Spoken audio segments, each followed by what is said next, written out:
જાન્યુઆરીના પ્રથમ સપ્તાહથી પડશે હાડ થીજવતી ઠંડી આ આગાહી કરી છે હવામાન વિભાગે।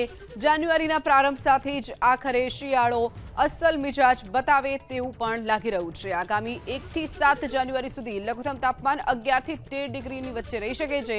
ગઈકાલે રાત્રે અમદાવાદમાં 15.1 ડિગ્રી સાથે લઘુત્તમ તાપમાન સામાન્ય કરતાં 2.1 ડિગ્રીનો વધારા સાથે નોંધાયું હતું।